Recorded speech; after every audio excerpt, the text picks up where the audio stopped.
Sunrise. It's real. It's actually real. I'm just shocked. I'm not gonna lie. I'm still trying to process all this because I was low-key losing faith. Not only is it a full general direct 40 minutes jam-packed of information, because some people were starting to say, hey, it's going to be a mini. Not going to lie, I low-key thought it was going to be a mini as well. But it's a full general direct. And it's coming tomorrow. This is absolutely insane. But in this video, I want to give my final predictions to what I think is going to be in this September direct. And first things first, to start things off, you already know what I'm going to say.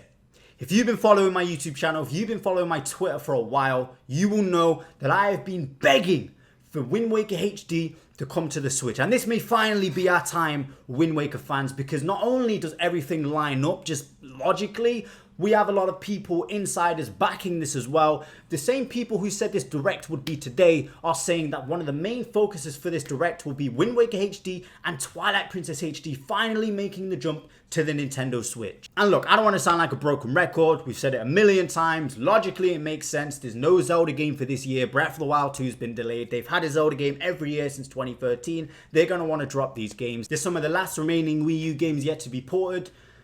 It just makes perfect sense. Hopefully they will be in a double pack, because I know a lot of people will be angry if they are separate and charged at the full $60. Yeah, it'd be kind of annoying. So hopefully, just to avoid the controversy, they'll put it in a double pack.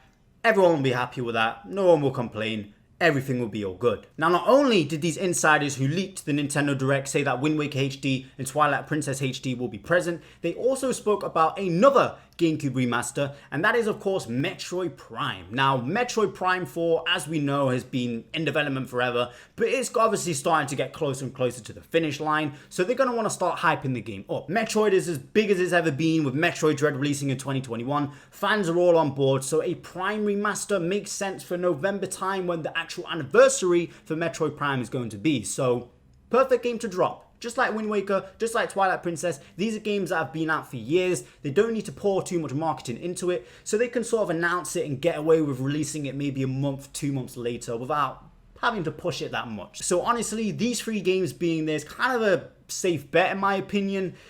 Even without the rumors and the insiders, like I said before, it just makes so much sense. Now, another one that I believe is pretty safe to assume that's going to be there, and that is a new console being added to the Nintendo Switch online service. Now, whether or not this is going to be Game Boy or Game Boy Advance, I don't know. Of course, we had that Game Boy Advance leak going around sort of earlier in the year, and I just can't imagine them completely skipping over Game Boy, so I have a feeling they could maybe drop both of them at the same time. It would be really cool if they put Game Boy and Game Boy Color on the base tier, so that base tier members are actually getting something new instead of those terrible NES and SNES games that no one asks for, and then give the expansion pack members the GBA library. I think that's fair, personally, but whether or not it will happen, I don't know. But September is usually the time where they do drop a new system. We've seen it with Nintendo 64 and Sega Genesis last year. We saw it with the SNES as well. And then, of course, with the actual launch of the system with NES, that was also in September. Yeah, hopefully we get some Pokemon games or something launching. Will be really cool. So yeah, I think that's another pretty safe bet. Another one that has been rumored for a very long time, which would be really, really cool to see, because it's been almost 4 years since we've heard anything from this franchise, if you even want to count that, because that's obviously a port.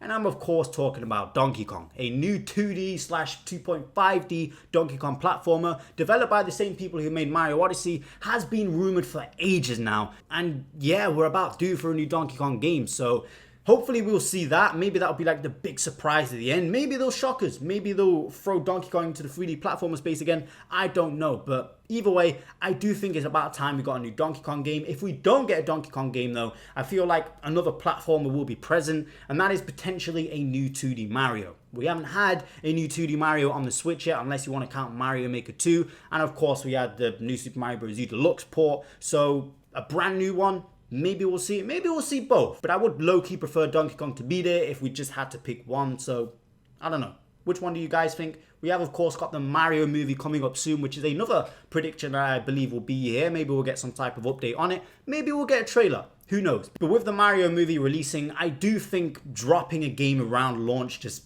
makes perfect sense, you know, just for marketing, just to get some quick cash. I feel like they will have something ready. Maybe it'll be a 2D Mario game. Maybe it'll be a completely different art style, a new direction, because it is kind of needed. Not gonna lie, the old New Super Mario Bros. Games are getting kind of old, so hopefully a new direction or something like that. But yeah, either a Donkey Kong platformer or a new Mario platformer with hopefully a new art direction would be pretty cool. And honestly, the last thing that I have, I feel like there's going to be a big bombshell announcement at the end. It could be Breath of the Wild 2. It could be the new Donkey Kong game. It could be a new Mario game. Maybe a new 3D Mario game. Who knows?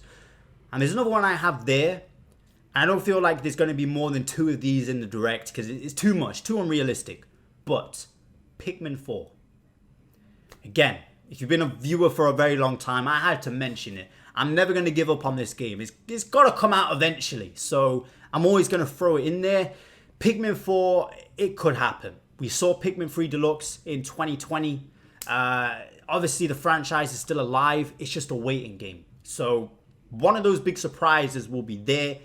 Hopefully, it's Pikmin 4 because we've waited for that one for so long. Since 2015, it's been supposedly close in development. So honestly, there's just so much that could happen. Some safe predictions I do have as well, which I forgot to mention earlier in the video, is Bayonetta 3, Mario Rabbids Sparks of Hope, third-party games that we know are releasing there, some updates to existing games, probably Mario Strikers is due another update pretty soon because we've got Daisy in July, I believe, so maybe they want to start hyping up the next update for that. Nintendo Switch Sports, we need golf. They've said they're going to launch it sometime soon, so yeah, maybe they could give us like some expansion pack or something where they go, hey, we're going to do golf and another free sport, and then the rest of them are going to be in an expansion pack. Such a Nintendo thing to do, so yeah, maybe that will be there. Maybe they just give us an update on golf or something. And the Mario Kart DLC, how could I forget? It's Wave 2 came out in August, so maybe it's a bit soon for that actually now that I think about it, but a Direct is always a good time to show this stuff. So maybe, just maybe, they give us Wave 3. Maybe they tease it. Maybe they actually give us a release date because there was a long wait between Wave 1 and 2, so maybe they want to make this one a little bit shorter. I don't know. Also as well, I feel like they could add some more DLC to the Switch expansion pack. They did it with Octo expansion before Splatoon 2. Maybe now they do it with Sword and Shield expansion pack, or maybe they give us some Mario Party DLC. I don't know. But look, I'm rambling on at this point. My goodness, Nintendo Direct tomorrow. It still hasn't sunk in. Wow, in less than 24 hours, we're going to be sat here. I'm so excited. Oh, Fire Emblem. I forgot to mention Fire Emblem. Yeah, I think Fire Emblem could be there. I've got to go because I'm so excited. Sunrise.